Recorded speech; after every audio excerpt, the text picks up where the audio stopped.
Hello students, good morning. Cognitive theory के इस दूसरे क्लास में हम आप लोगों से कॉग्निटिव थ्योरी के संबंध में कुछ और बातें, जैसे स्टेप्स क्या क्या हैं और बिहेवियर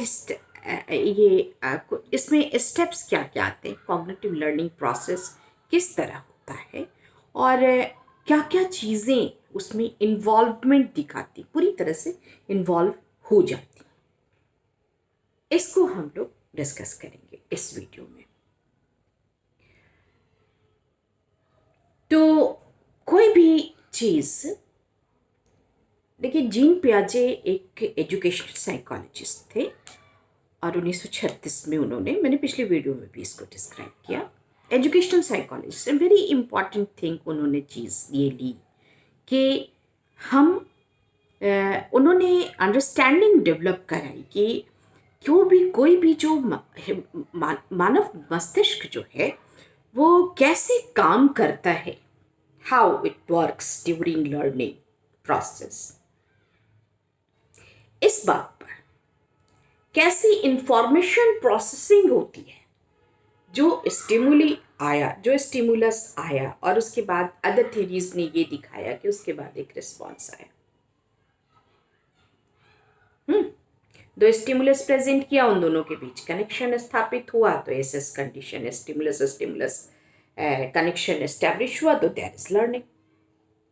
एक स्टिमुलस प्रस्तुत हुआ एंड सब बिहेवियर पैटर्न्स आए और उसके बाद रिस्पॉन्स हुआ जिसमें रिइंफोर्समेंट एंड इंसेंटिव्स मिले, विथ इंसेंटिव्स मिले तो पॉजिटिव भी हो सकता है, नेगेटिव। तो ये हो गया आपका operant conditioning and classical conditioning.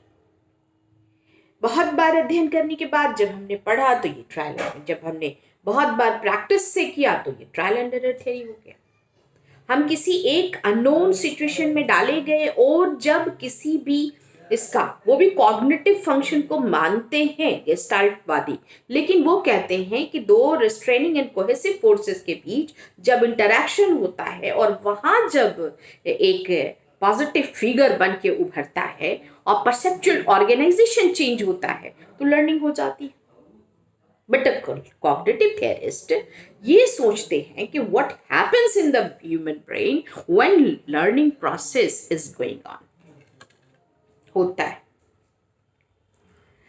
तो ये इस चीज पर information processing in the brain, इस चीज पर ये बात करते हैं।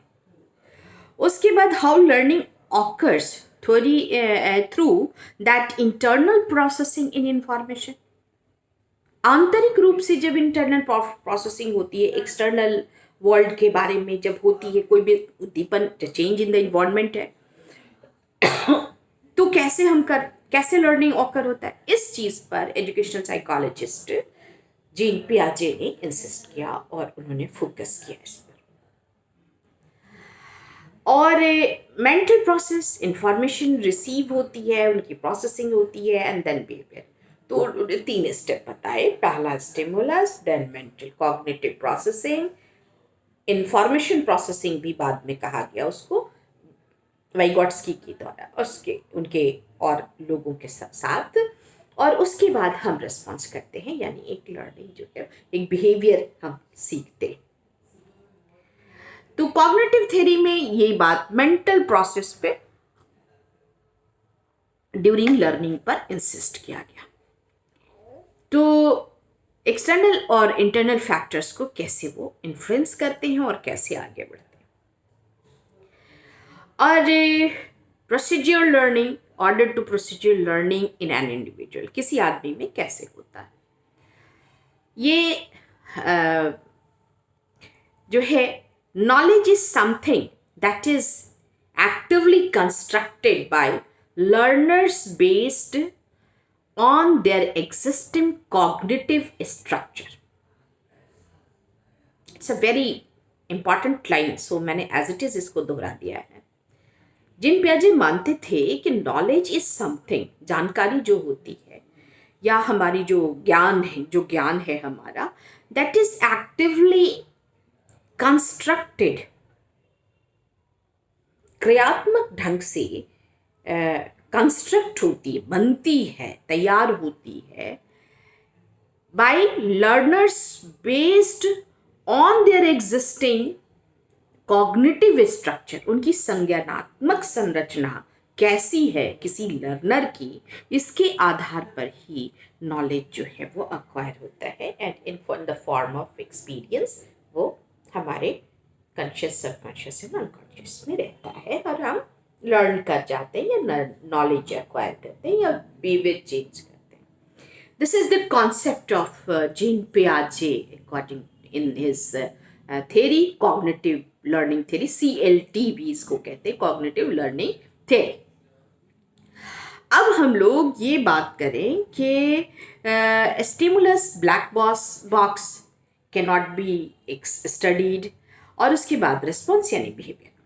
अब इसमें कोई भी इनपुट, उसको ज़रा सा भी इनपुट यानी स्टिमुलस, इनपुट हम कुछ भी डालेंगे तो कॉग्निटिव प्रोसेसिंग होगी. कुछ भी, जैसे हम जीन पियाजे, आपको एक वर्ड डाला, दैट इज द इनपुट, और उस जीन पियाजे को जब हम जानना चाहेंगे, हु इज जीन पियाजे, why we are taking the ban worked in 1936 and we are in 2021 and now we are taking the name of that person, then there is something important. This is the cognitive process. And then after we search, we ask to some professor and ask to the related persons of the and educationist और जितने भी हैं उनसे सबसे बात करते हैं और उनके बारे में इंफॉर्मेशन गैदर करते हैं. This is the cognitive processing and then behavior. The person is the, तब आपको पता चलता है कि जो आदमी जिसका नाम जीन पियाजे है, जिसने 1936 में अपनी एक थेरी प्रोपाउंड की, कॉग्निटिव लर्निंग थेरी, जिसको शॉर्ट में CLT कहते हैं, उस थेरी का जो मतलब है बिहेवियर से क्रिएट कराता है, इसको हम लोग ये बहुत इंपॉर्टेंट है और कॉग्निटिव थेरी का प्रोसेसर है. मैंने टाइम देख लिया इसलिए मैं थोड़ा गड़बड़ा रही. So now I will start this video. No. It is only 7 minutes. So I can proceed. Okay, cognitive learning process कैसे होता है, अब इस पे बात करते हैं. Sorry for that. चश्मा खराब हो रहा है ना, आँख खराब हो रही है ना मेरी, आपके मैम की, तो क्या है कि थोड़ा ज़्यादा दिख जाता है. एक दिख गया, 17 दिखा गया, लेकिन 7 ही हुआ था अभी, अब 8 होने जा रहा है.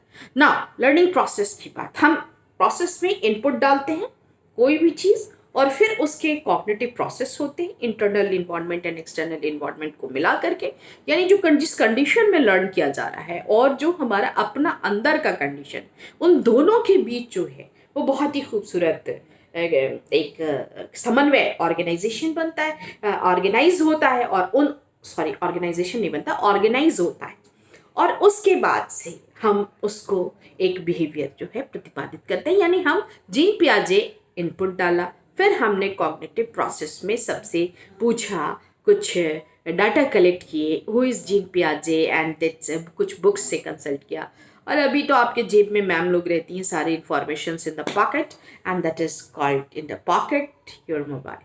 And you know who is Jean पियाजे. 1936 में उन्होंने ये थ्योरी दी और उसके बाद से ये आज हम साइकोलॉजी के स्टूडेंट्स इसको पढ़ते हैं. और तब बिहेवियर होता है कि he was a psychologist and educational psychologist. Is that clear? That is the behaviour, the learning completed here. But how this process occurs, ये जो इंफॉर्मेशन प्रोसेसिंग है बीच में, कॉग्निटिव प्रोसेस जिसको कहते हैं, उसमें कौन कौन से, आज हम सिर्फ इस वीडियो में उनके नाम लेंगे. Interpretation of that words I will produce in the next video. So now the attention पहला फैक्टर है. दूसरा ऑब्जर्विंग, अटेंशन यानी ध्यान देना. उसके बाद ऑब्जर्विंग यानी अवलोकन करना, ये भी है. ध्यान देना, कोई भी इनपुट जब आया उस पर ध्यान देना. इसीलिए अटेंशन को हम लोग बहुत इंपॉर्टेंस देते हैं साइकोलॉजी में. उसके बाद perception, how you are perceiving the things. मैंने perception is very important. These are the very important thing in our life, because it organizes our personality. It creates a very organized personality. These are the factors which creates the very organized personality. If you are not paying attention, there is some bad information spread over the society. वो तो ध्यान ही नहीं देता है. Then first ध्यान देना, दूसरा है अवलोकन करना, ऑब्जर्विंग करना, उसके बाद परसेप्शन, यानी आपका प्रत्यक्षीकरण भी सही होना चाहिए. A good citizen must have a good perception thing, perceptual organisation इसको कहते हैं. इस परसेप्चुअल ऑर्गेनाइजेशन को गेस्टाल्टवादियों ने बहुत बड़े पैमाने पर फैलाया और उनकी थ्योरी भी उसी पर बेस्ड है. Now the next is interpretation, यानी आप जो उसकी व्याख्या करते हैं अपने परसेप्शन, अटेंशन एंड अवलोकन के आधार पर, जो आप विश्लेषण करते हैं, इंटरप्रेट करते हैं, उस पर आपको ध्यान देना होगा. एंड देन ऑर्गेनाइजिंग, ऑर्गेनाइज करना, जो आपका 5वां पॉइंट है. एंड छठा पॉइंट आपको लेना होगा कॉग्निटिव बिहेवियर थेरेपी में, थ्योरी में है, कॉग्निटिव लर्निंग थ्योरी में, CLT में, ये मेमोरी. अब यहाँ पे मेमोरी की बात आती है कि आपने जो इंफॉर्मेशंस, अटेंशन, अब पहला अटेंशन है, दूसरा ऑब्जर्विंग है, तीसरा परसेप्शन है, चौथा इंटरप्रिटेशन है, पांचवा उसको ऑर्गेनाइज करना, यानी उन सबों को कलेक्ट करके रखना, और उसके बाद उसको मेमोरी में स्टोरिंग करना, जिसको स्टोर कहते हैं या रिट्रीवल कहते हैं, बाद में आपको याद में लाना, ये एग्जामिनेशन पीरियड में. उसके बाद कैटेगराइजिंग, कैटेगराइज करते, हम हर चीज़ की कैटेगरीज बनाते. ये it's a general behaviour in human being कि कैटेगरीज हम बनाते. लंबे नाटे का कैटेगरी बनाते हैं, ऊंचे नीचे का कैटेगरी, गोरा काला का बनाते हैं, और they are so many good teacher, bad teacher, ऐसे चाहिए इंफॉर्मेशंस का हम कैटेगरीज बनाते. तो ये इससे, और फॉर्मिंग ए जनरलाइजेशन, और तब हम फॉर्मेशन यानी बनाते हैं जनरलाइजेशन. कैसे जनरलाइज करें अपने अवलोकन को, और तब जनरलाइज करते, तब यानी response. This generalisation is known as response.